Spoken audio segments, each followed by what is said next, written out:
行かせてくれよ。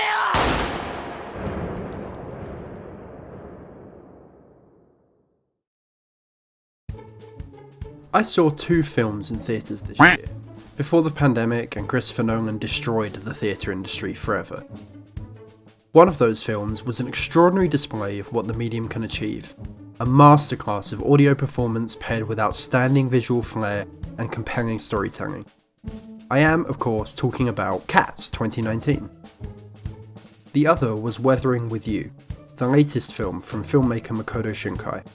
As a work, it oozes Shinkai from every pore, from his preoccupation with journeys, both physical and emotional, to the conflict of humans and civilization with nature and the spiritual, to his love of using montage to communicate the developing relationship between characters.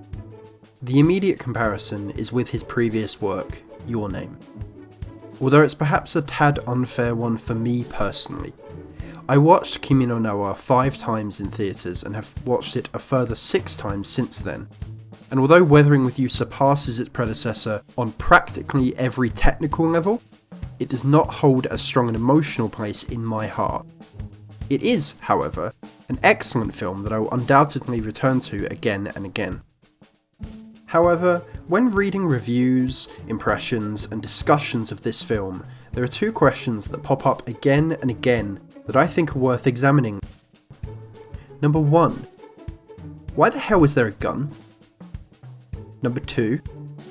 Is this story about climate change? Question 2 is maybe a bit redundant. To the extent that the author's intent matters for reading meaning, Shinkai has made clear in interviews that he made this film with climate change in mind. So perhaps it's more accurate to ask, number 2. What does the story say about climate change? Or, number 2, why the hell did he destroy Japan for one girl? I want to speak about both of these questions by mostly examining the first one. So then, gun. The gun itself is introduced and planted at the very start of the film. It is, in this sense, Chekhov's gun. However, the fact that it is a gun is itself interesting. As a symbol, the gun represents violence, obviously, but in that sense, it sets itself apart as a distinctly adult object, an adult responsibility. We, as an audience, recognise the inherent wrongness of Hodoka having this gun. It matches the circumstances in which Hodoka is homeless, jobless and starving on the street at the start of the film. We don't really have the context for how or why this happened, we only know that Hodoka decided that this is the better alternative to returning home. He has been forced to take on responsibility for his own survival to an extent that we don't usually expect from a child. During the same sequence where Hodoka meets Hina, he discards the gun. The gun is then absent for most of the film, but it is still present as an idea. The fun that Hina and Hodoka have together is in the shadow of this terrible thing that led to them finding each other in the first place. When Hina, Nagi and Hodoka are forced to go on the run in order to stay safe and together, it is, in part, because of the presence of the gun itself, because Hodoka was pushed to carry and to fire the gun.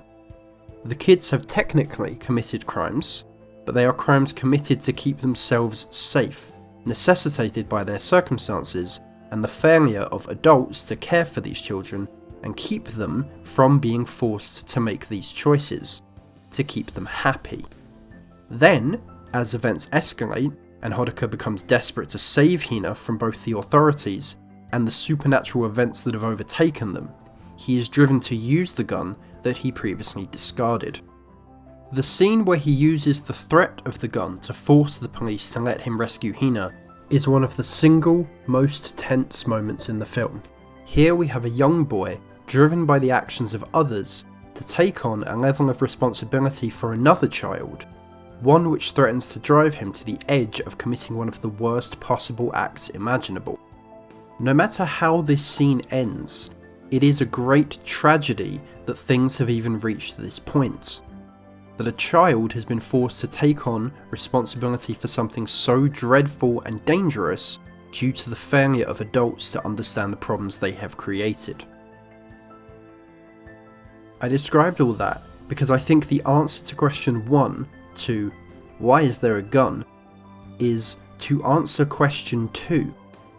The gun, through its existence as a symbol of adult responsibility and as disaster that children are forced to wield through the failures of adults, serves as a metaphor that teaches us how to read the rest of the film. The film teaches us how to read itself. The decision of whether to save Hina at the expense of potentially dooming Japan that Hodoka has to take on is one that he never really chose to make. As we learn through the film, the only reason that Hina has her powers in the first place is because of people in the past making an agreement with the gods, forcing off the consequences of their decision onto innocent women and to future generations. The torrential storms and flooding is nature reasserting itself after the agreement runs out. As with the gun, the events and individuals responsible for this state of being are mostly absent from the film. Hodoka didn't need to be living on the street, and whoever first acquired the gun could have chosen anywhere else to put it.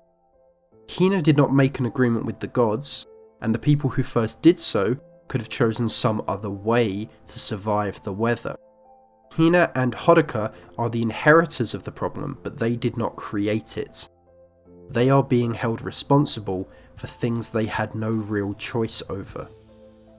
We see the scene in which Hodoka threatens the authorities with a gun as tragic and gripping, not due to any specific outcome that may come about, but due to the event itself being inherently wrong, inherently frustrating to watch play out. We can consider the choice between Hina and Japan as wrong and frustrating in the same way. It's a deeply tragic situation, one with no good outcome. And worst of all, both Hina and Hodoka are victims of events that they had no part in deciding. They are only forced to deal with the fallout. There were many ways out before now, but it is children who are forced to take the brunt of the worst of this decision. I see this as the ultimate message of Weathering With You. Not that there is one clear solution or correct response to climate change, but that above all, it is deeply tragic that it is future generations that will be forced to deal with the outcome of things they never had any hand in the ignorance and failure of previous generations. Perhaps there are no longer any good answers, but there may still be beauty to be found in what comes after, and that is the important decision we must make.